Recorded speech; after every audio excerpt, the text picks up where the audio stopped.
Today is the fourth day of the Omer, so we're making some progress. And what we are going to do now is a review of yesterday. And so what we had yesterday was a session where we studied compassion and harmony in our relationships. And we needed to look at who we are, where we are in our relationship to our family members and our loved ones, and figure out if we have old habits that we need to move beyond. And look at our loved ones. Maybe they have some habits that we don't like, but we also have to look beyond what they're doing that might be hurting us and create a state of acceptance and forgiveness. And we'll get more back into that a little later. So we want to move beyond our old habits so that we can bring the relationships into a state of peace and balance, and that our soul will then be in alignment with our own heart and where we want to go in our love relationships.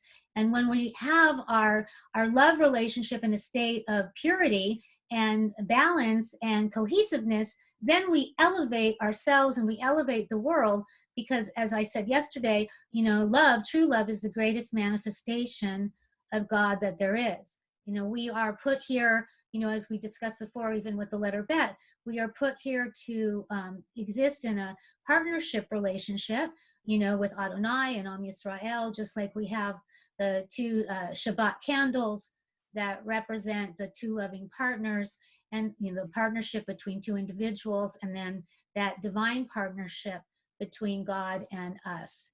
So we also reviewed the challenges and the necessity to meet our loved ones where they dwell, and that when we can get out of ourselves and beyond the need to have any power plays or any kind of a push and pull, wanting to bend them to our will or try to get them to be who we want them to be, that instead, we let our loved ones be exactly where they are and try to shift ourselves into a position of, acceptance and unconditional love.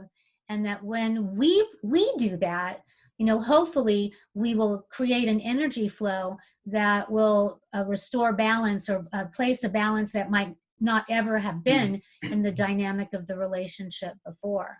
And so when we do this, we then shift the power struggle between individuals from a state of resistance to a state of acceptance. And resistance blocks harmony. It makes it impossible to have a peaceful relationship, a peaceful dialogue, a meeting of the minds and the hearts and the souls, so to speak.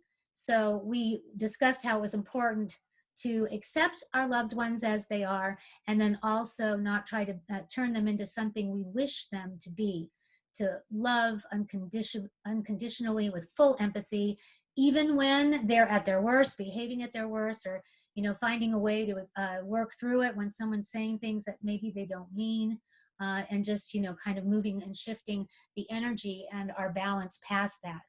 And then recognizing that our loved ones are physical vessels just like us, and they have their own soul lessons to learn. We're all here to learn, evolve our tikkun and, raise our soul up the ladder. And everyone grows at a different pace. So, we have to, we learn in relationships. If we were just in a closet, not ever interacting with anybody, we would not grow at all. We'd actually be quite stunted. So when we allow our loved ones to grow at their own pace, and instead of trying to push our will on them, then we allow the space for them to breathe, for us to breathe, and for us to evaluate and be able to connect and move on a different level. So, if we allow them to grow at their own pace rather than placing restrictions upon them, those restrictions will have quite the adverse effect. So when we do this, we'll be more evolved. Hopefully they will become more evolved. Our relationship will be more evolved. And overall, the energy that we put out into the universe will be heightened. The world will be a better place. And then that will expand beyond our little secular unit to help elevate everyone. And this is what is necessary for us to come out of this pandemic, to be able to love them completely, unconditionally, which is so challenging when we're alone, or trapped in our houses day after day after day, week after week, and what looks to be months. It's challenging.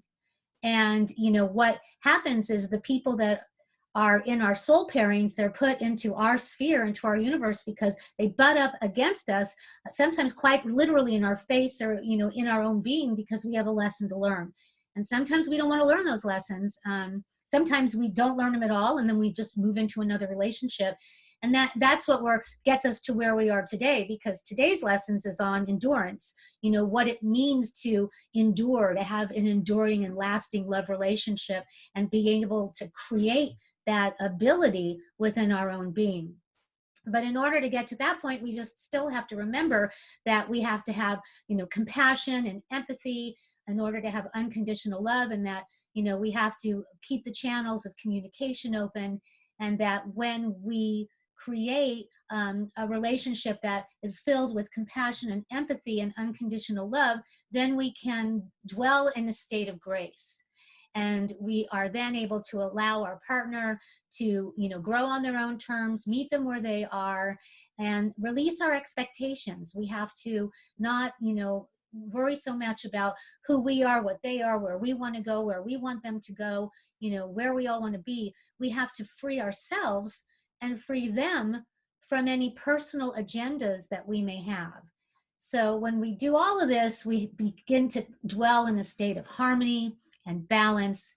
And even if we have miscommunications or misunderstandings or hurt feelings, we will then be coming from a place of love. We will be restoring not only balance and harmony in our own love relationships, but in the world as well. So Khalil Gibran has a couple of quotes I'm going to share from him. One is, love one another, but make not a bond of love. Let it rather be a moving sea between the shores of your souls. And he also said, let there be spaces in your togetherness. And that's what we need to be. Love needs to be a river. It needs to be a current that just flows from one person to the other, that flows within you, as we looked at the Sphero, energizing, in a sense, all the chakras of our soul and of our being. And then we connect with another human being. And we just, when that love is flowing freely, it's like a magnificent celestial dance. And, we then create an energy that goes out into the world, and an environment that manifests all of the beauty and the glory that is meant to be when we have divine true love. So we have to remember that we don't always have to agree. We can, have moments when things aren't going well, but that what we have to do is look at those as opportunities, just like the situation we're in now with the pandemic, to grow, and opportunities to work on creating harmony and peace, and the willingness within our own sense of self to be sometimes silent, not passive aggressive, but silent when the case needs, the situation arises, so that you can actually try to hear the other person, to be able to see, hear, listen, and accept where the other person is coming from. So being open, being compassionate, being empathetic, so that loving kindness can grow. And that's what this whole week is about, loving kindness. We started with love, we moved into healthy relationships, and healthy balance between individuals, and also within our own self and how we look at love. And then we moved into compassion and empathy, and now we're going to go into endurance. So I want to share a quote from Nietzsche. And so, to those human beings who are of any concern to me, I wish suffering, desolation, sickness, ill treatment, indignities. I wish that they should not remain unfamiliar with profound self-contempt, the torture of self-mistrust, the wretchedness of the vanquished. I have no pity for them, because I wish them the only thing that can prove today whether one is worth anything or not. That one endures. So that's all some pretty heavy stuff there. But what we're really saying is that sometimes you're going to have terrible experiences in life, negative, horrible things are going to happen.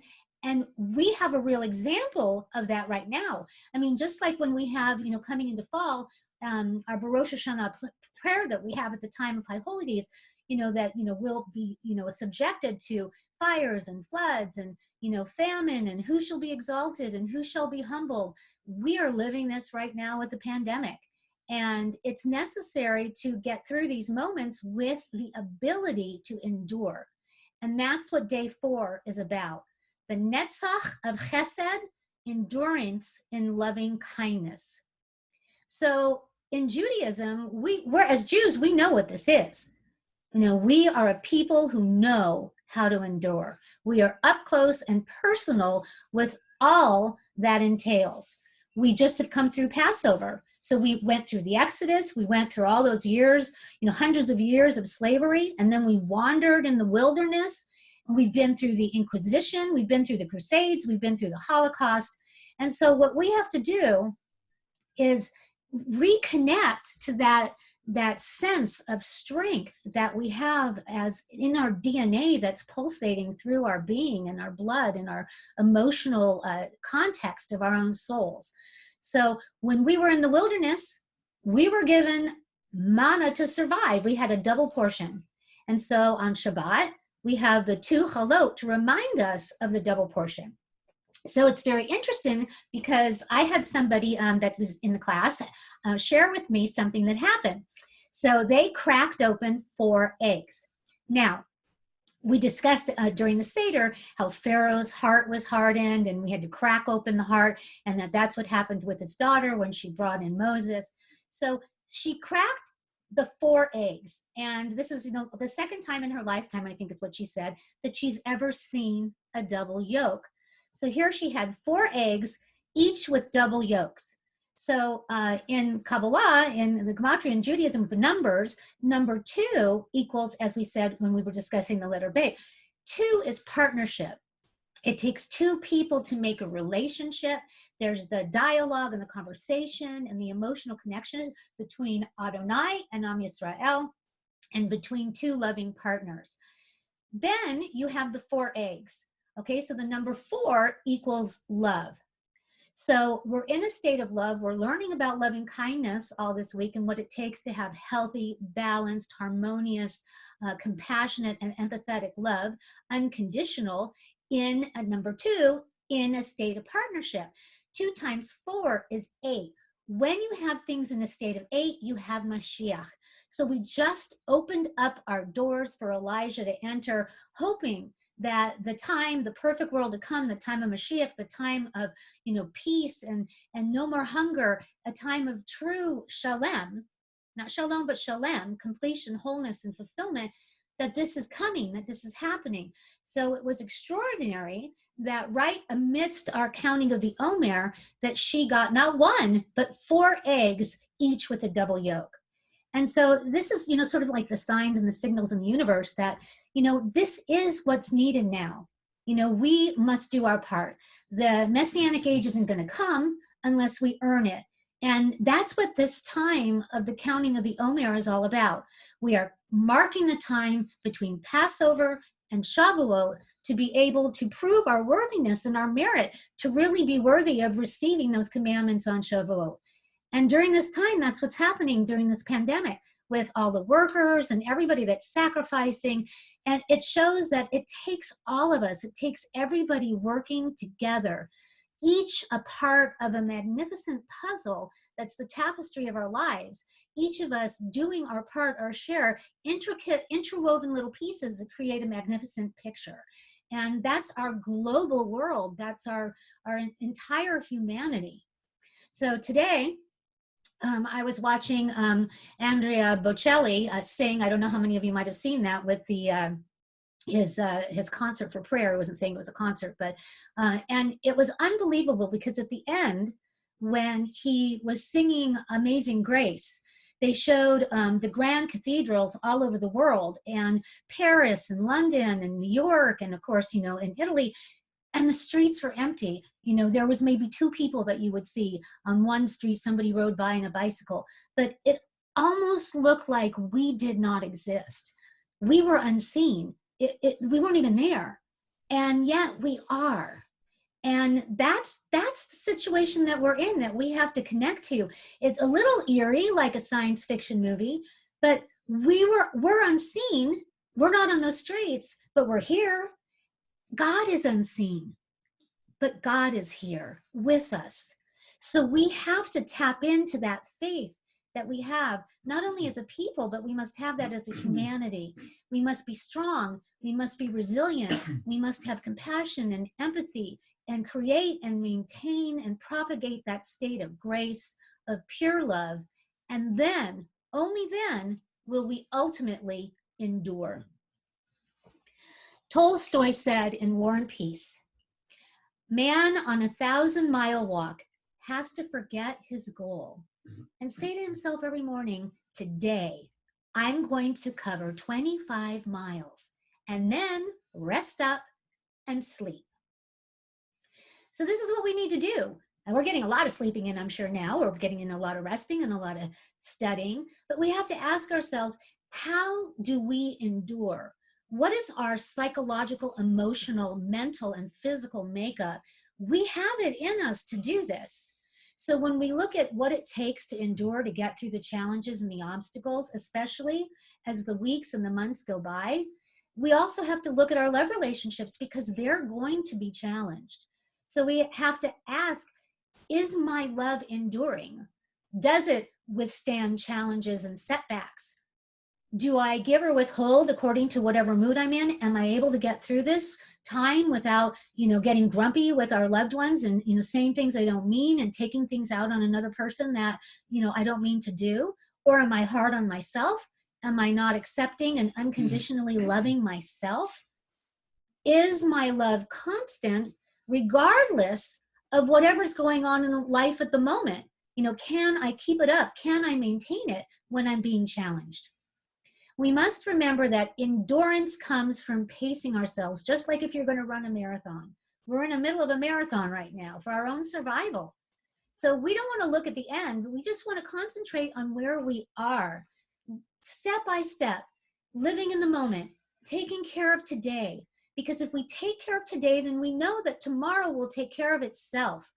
We're a people, we can look back and see we're here. We survived. We endured horrific events in history, in our history of our own people and the history of the world. So for today, what I would like you to think about as we go this evening into tomorrow is think about, what does it take for you? What things do you do to help yourself get through a challenge, an obstacle? How can you endure that which is negative in a positive way that can maybe not only uplift yourself, but another individual? And then think about somebody who might be a little insecure, who might like a little reassurance, knowing that your love is constant, that you're there for them, that you're here with them at this time of doubt and uncertainty. Or maybe just, tell somebody that might not realize that you love them or how you care about them. Tell them what you feel. Don't be afraid. Crack it wide open like those eggs and, reach for a double yolk. We don't know what tomorrow is going to bring, especially right now. All we do know is that we have today. So we don't want to waste it. We want to make the most of our moments, every single moment that we have in a given day. And then we want to reach out and open up our hearts, open up our souls, open up our being, and share our love, share our best self as we go forward into the future. So that's our Omer for number 4 for today. So now I'm going to take some questions from everybody. Let's see. So let me get you all back into the group. All right, can you hear each other? Are you gotta get rid of that. Let's see, hold on one second. It's not. Okay, here we go. Everybody there? Hello.